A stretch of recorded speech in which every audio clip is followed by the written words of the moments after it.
গেছে যে অন্ধকার করে আলুতে দেখা যায় তার মানে পারছি না। আমি জানি যে এটার মাথাটা রাখি খায়, মামি কইছিল। আসসালামু আলাইকুম, কেমন আছেন সবাই? আশা করছি সবাই ভালো আছেন। এই সুন্দর কুয়াশাচ্ছন্ন দিনের মতো, তাই না? একটু রোদে উঠে গেল, প্রচুর কুয়াশা। বাজে হচ্ছে 8:15। ঘুম থেকে উঠে গিয়েছি, সকালেই উঠেছি অবশ্য, তারপর আবার শুয়েছিলাম। তারপরে উঠলাম। আফিফকে এখন সকালের ব্রেকফাস্ট দেবো, স্কুলে যাবে, এক্সাম চলছে, ওর টেস্ট চলছে। সকালে উঠিয়া আমি মনে মনে বলি, সারাদিন আমি যেন ভালো হয়ে চলি। আদেশ করেন যাহা মোর গুরুজনে, আমি যেন সেই কাজ করি ভালো মনে। ভাই বোনে সকলেকে যেন ভালোবাসি, তারপর আর মনে নেই। যাই হোক, আসলে কথা কি একটা বলি, এই যে পড়াগুলো ছোট সময় আমাদেরকে একদম ছোট সময় এগুলো পড়িয়েছে আমার আব্বা। বিশেষ করে শুয়ে শুয়ে শুয়ে যখন থাকতাম তখন এগুলো বলতো। আব্বা আমাকে ছোট সময় যেগুলো পড়িয়েছে আমার ব্রেইনে এখনও সেগুলো আছে, সেগুলো বাজে আমি সেভাবেই চলে আসছি। তো এখন তো দেখি মানুষ কত যে দ্বন্দ্ব সংঘাত করে, মানুষ মানুষের সাথে কত সম্পর্ক নষ্ট করে দেওয়ার চেষ্টা করে, ভাইয়ে ভাইয়ের সাথে কত যুদ্ধ, সম্পত্তি নিয়ে সে নিয়ে। কিন্তু কেউই আসলে জীবন নিয়েই সবাই ব্যস্ত, মৃত্যুর কথা আসলে কেউই ভাবে না, চিন্তাও করে না। সবাই চিন্তা করে যে আমি মরে যাব, আমার ছেলে জানি ভালো থাকে সব সময়। কিন্তু এটা চিন্তা করে না আমি যে অন্যের ক্ষতি করে মারা যাচ্ছি এবং আমার ছেলে সেগুলো ভোগ করবে, যার একটা দোয়াও আমি হয়তো পাবো না, এটা চিন্তা করে না কখনো। যাই হোক, আচ্ছা, আফিফ চলে যাওয়ার পর আমি একটু ঘুমিয়েছিলাম। উঠে এখন রান্নার কাজে চলে আসছে। সুজনের মাকে কল দিয়েছি, সুজনের মা হয়তো একটু পরে চলে আসবে। আমি এখানে চিংড়ি ভর্তা করতে নিয়েছি, পেঁয়াজ, শুকনা মরিচ, চিংড়িটাকে আগে একটু ভেজে নিয়েছি তেলে। আনছিলাম না কলাই শাক এখন ওয়াশ করবো, মানে ধোয়া শেষ করছে। এখন একটা জিনিস তোমাদেরকে আমি বলি, এটা কোনটা না, এই জায়গাটা না, শুধু এই জায়গাটা না, একদম মাথায় যেটা থাকে, এই যে, তারপরে পাশে যদি এরকম থাকে এটা ফেলে দিতে হয় না, নাকি পাশেরটা কি ফেলে দিতে হয়? দিলাম ফেলে, তাহলে তো একটুখানি হয়ে যাবে। অবশ্য আধা কেজি কিনছি, বুঝতে পারিনি, মনে করছি কি একদম তাজা। এটা যেমন দুইটাই আছে। এখন আসলে আমি জানি না এভাবে কেমনি কোটে, এটা তো ফেলে দিতে হবে না? আমার মনে হয় কি,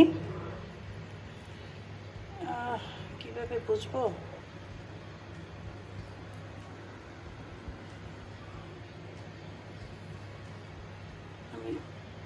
বুঝতে পারতেছি না। এইটা রাখতে হয় না, এইটা শুধু। আমাকে কল দিছি, সুজনের মা আসতেছে।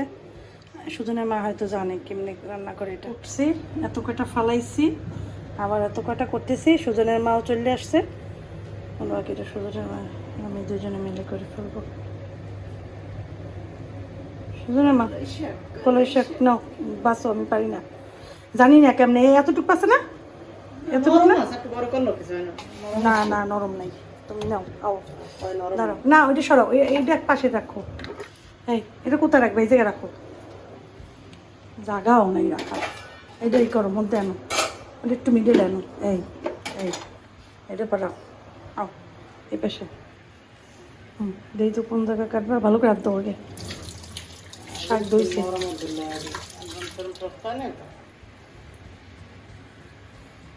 ওগুলা তো নাই, যেটা আছে এটার লবা।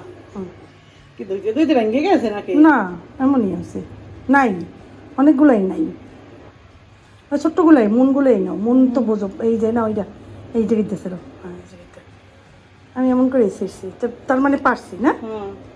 আমি জানি যে এটার মাথাটা রাখি খায়, মামি কইছিল মাথাটা নিবি আর বাকিগুলো ফেলাই দিবি। কল দিয়েছিলাম, ওরা কেউ তো ধরলো না। তামান্নার মোবাইলে কল দিছি, তানসির মোবাইলে কল দিছি, ওরা সহজে কল ধরে না আর সহজে ব্যাক করে না। যে মানুষের গুরুত্বপূর্ণ কিছু থাকতে পারে, জিনিসটা বুঝেই না। পেঁয়াজ, রসুন আর শুকনো মরিচ দিয়ে দিলাম, একটু চিংড়ি মাছটা দিয়ে একটু আবার ভাজা ভাজা করব। কোনো হলুদ দেবো না কিন্তু এটায়, লবণ দিয়ে দিলাম পরিমাণ মতো।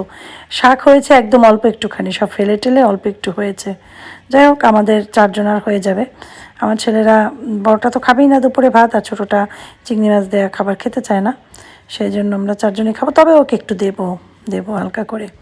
চিংড়ি মাছ ভর্তা করতে নিয়েছি, এখন এটাকে ভর্তা করব। শাকও ভাজা হয়েছে, আজকে ডিম ভুনা করব, হাঁসের ডিম ভুনা করব। তো লাস্টের দিকে একটু সরিষার তেল দিলাম, ভর্তা বেশি মজা হয়। খেয়ে দেখো, এই চিংড়িটা যে কী ভালো লাগে, শুটকি চিংড়ি কিন্তু মনে হয় না, যখন করবা তখন নিজেই বলবা না শুটকি চিংড়ি তো মনে হয় না, অন্যরকম একটা টেস্ট, এত ভালো লাগে। হাঁসের ডিমগুলোকে কী করেছি দাঁড়াও দেখাচ্ছি। তার আগে দেখো, মশলাটাকে খুব ভালো মতো কষিয়ে নিতে হবে। এখানে হচ্ছে ডিম, মশলাটা ভালোভাবে কষিয়ে দিয়ে দেবো। ডিমগুলোকে আমি কি দিয়েছি জানো, দিয়েছি একটু সামান্য না, একটু বেশি হলুদের গুঁড়া। এই কড়াইটার ভিতরেই তেল দিয়ে একটু হলুদের গুঁড়া দিয়ে ভেজে নিয়েছি, তারপরে ওইটার ভিতরেই মশলা দিয়ে দিলাম। এখানে 4টা হাঁসের ডিম, আমি একটা, আসিফের আব্বু একটা, সুজনের মা একটা, আর আমাদের এক ছোটো ভাই আসছে ও একটা। তো আমরা 4 জনের 4টা। আমার ছেলেরা খায় না এগুলা। আসিফ তো খাবে পরোটা, ভাজি করা আছে ওইটা দিয়ে পরোটা খাবে। আর আফিফের জন্য একটু চিকেন রান্না কালকে রাতের আছে, রেখে দিয়েছিলাম, বলেছিলাম না, সেই চিকেনটা গরম করে রেখেছি। কালারটা এত সুন্দর এসেছে যে অন্ধকার করে আলুতে দেখা যায় ভর্তার কালারটা। চিকেন আর এখানে চিকেন, এটা আফিফ খাবে, আসিফ তো দুপুরে ভাত খাবে না। আসিফের জন্য ভাজি আর ডিম ভাজি করে দেবো। হচ্ছে লাউয়ের খোসা আলু ভাজি করছিলাম, এইটা আসিফ দিয়ে খাবে। জানি পরোটা বানিয়ে দেবো, পরোটা দিয়ে খাবে।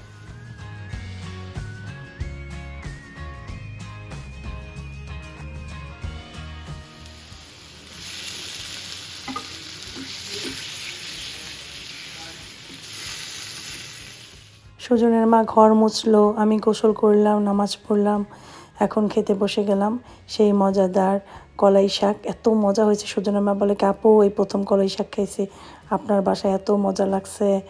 তারপরে ডিম ভুনা, এত মজা হয়েছে ডিম ভুনাটা। আর চিংড়ি ভর্তা কী বলবো, এত টেস্টের। আমি তো হাত দিয়ে একদম মুঠি করে খাচ্ছিলাম কলাই শাক, কারণ কলাই শাক এভাবে খেতেই মজা লাগে। এটা ছোটোবেলায় আমার দাদি এভাবে করে মাখাইছিল, আমার আব্বার ফুপু তখন আমাদের এভাবে করে খাওয়াই দিত। তো সেইটা এখনও ব্রেইনে আছে আমার, কলাই শাক দিয়ে এভাবে মাখলে বেশি মজা হয় খেতে। মাগরিবের পরে বের হলাম, যাব একটু কাঠপট্টি, বরিশালের কাঠপট্টি বলে জায়গাটাকে। যারা বরিশালে তারা তো চেনে, যারা দূরে অন্য দেশে থাকে তারা তো বুঝে না কোথায়। মানে আমাদের প্রয়োজনীয় জিনিসপত্র সব চক কাঠপট্টি 2 জায়গায় পাওয়া যায় বেশি। এখন জায়গায় জায়গায় অনেক রকমের মার্কেট দোকান হয়েছে, পাওয়া যায়। তারপরে মেইন হয় না যে ওইটা ওখানে পাওয়া যাবে এরকমের। তো ওইখানেই যাচ্ছি আমাদের বাসার থেকে। আর এখানে একটা দোকান হয়েছে নতুন, এই যে দেখো পাশে, এটা আসবো আমরা দু এক দিনের ভেতরে। এখানে বাসা ডেকোর করার জন্য অনেক কিছু আছে, তো আমরা যেদিন আসবো সবাইকে দেখাবো, ঠিক আছে? তো চলো আগে যাই আমার আমার একটু ক্রিম কিনবো। তারপরে আমার ফ্রেন্ড আছে আমার সাথে, ও আবার ক্রিম লোশন টোশন কিনবে। এরপরে আমরা বাসার দিকে আবার চলে আসব। তো চলে এসছি আমরা দোকানে, সামনেই এই দোকানটাতেই মোটামুটি পাওয়া যায় বাইরের প্রোডাক্টগুলো। তো আমি যেটা নিয়েছি ওটা দুবাইয়ের প্রোডাক্ট, একটা নর্মাল ক্রিম, কোল্ড ক্রিম, কারণ খুব মুখটা টেনে যাচ্ছিলো সেই জন্য। কারণ এখানে অত আমি যেগুলো ইউজ করি সেগুলো পাই না। যাই হোক, বাসায় চলে এলাম।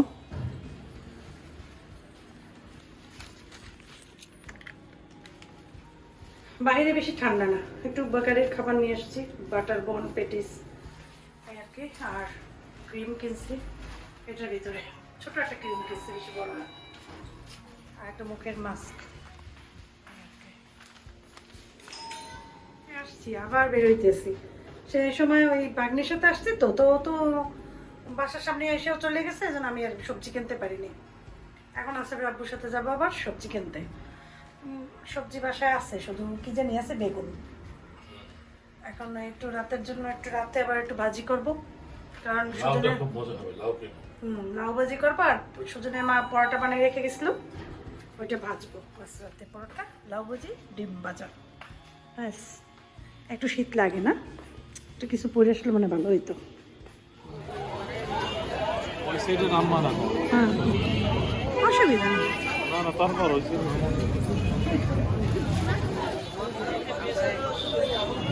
বাদাম নেবো কিন্তু, হ্যাঁ থাকবে না বাদাম আলা? না না পরে নেই।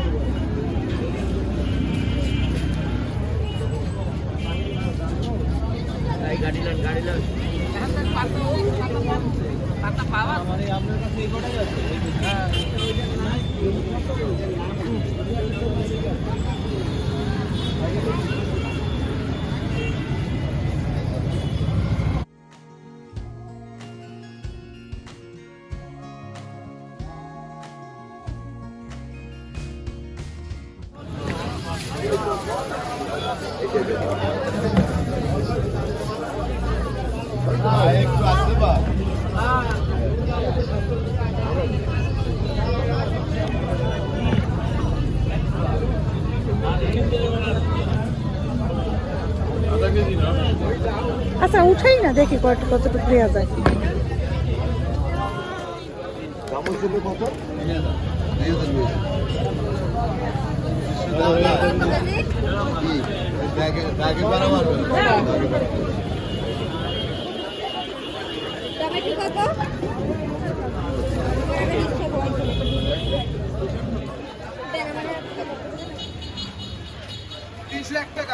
হ্যাঁ 1 কেজি হয় না?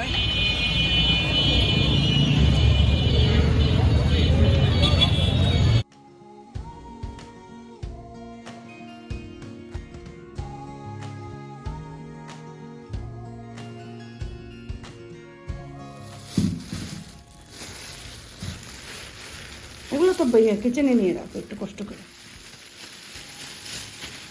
লাউ ভাজি করব এখন, আর ইয়া করব। ডিম দিছে, ডিমের ভিতরে তো ময়লা। ভালো ডিম দিছে, একদম দেশি ডিম। বলছে যে আমার বাস আপু আপনার বুয়ারে দিয়ে সুন্দর মতো পরিষ্কার করে দিন, পরিষ্কার করতে হবে। লাউটা এখন ভাজি করবো। লাউ কাটছি, অর্ধেকটা আর অর্ধেকটা রেখে দিছি। অর্ধেকটা কাটছি, যেটা এখন ভাজি করব। কাঁচামরিচ আর পেঁয়াজ দিচ্ছি। সুজনের মায়ের দুপুরে অনেক পেঁয়াজ কেটে দিয়ে গেছিল, তো এটাতে একটু হলুদ মজা লাগে আমার বাবার মতো না, এত টেস্ট লাগে। লবণটা আমি হাত দিয়েই দিই, তাহলে মাপাটা ভালো হয়, মানে আন্দাজটা ভালো বুঝি, এই জন্যই হাত দিয়ে দিই। চামচ দিয়ে দিলে লাউ এত মিষ্টি, মানে বলার মতো, এটা অনেক ভালো লাগে। একটু নাড়াচাড়া করে একটা সিটি দিয়ে দেবো। হলুদের গুঁড়া বেশি দেবে না, হলুদ কালার ভালো লাগে না। পরে উঠানোর পরে ইয়া দিয়ে দেবো একটু ধনিয়া পাতার কুচি। গাজর নিয়ে এসেছি, গাজর। আমরা তো ইয়া খাই, কি জানি বলে, এই গাজরটা খাবো, পিলার করে নিচ্ছি। গাজরটা রাখবো। টমেটো নিয়ে আসছি, ধনিয়া পাতা নিয়ে আসছি, ফুলকপি নিয়ে আসছি।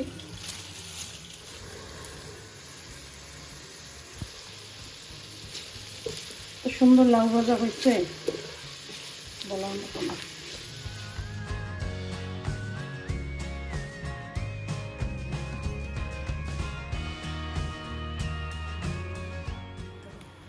ওটা তো দেখলাম, হ্যাঁ এটাও দেখো, এখান দিয়ে একটা মাথা, এখান দিয়ে একটা মাথা, দুইটা মাথা বেরিয়েছে।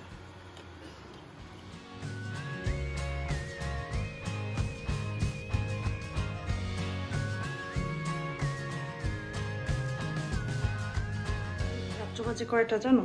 রাত্র বাজে 11:30। আমি অরেঞ্জ খাইতে নিচ্ছি, ঘুম আসে না, তারপর বলি কি অরেঞ্জ খাই। আসেবের আব্বু ঘুমায়, তারপরে ল্যাপটপে দোয়া ছেড়ে রাখছি, সুরা হইতেছে, এখন আয়তাল কুরসি হইতেছে। এখন এটা খাবো, খেয়ে তারপরে ঘুমাতে যাব। 12:30টার আগে ঘুম আসবে না চোখে। টাইম অনেক চেঞ্জ করছে, আগে 1টা-1:30 বেজে যেত, 2টাও বেজে যেত, 3টাও বেজে যেত। সেটা টাইম সেট করতে করতে এখন 12:30। তো আজকের মতো বিদায় নিচ্ছি। সবাই ভালো থাকো, সুস্থ থাকো, সবার জন্য দোয়া রইল। মা আসসালাম।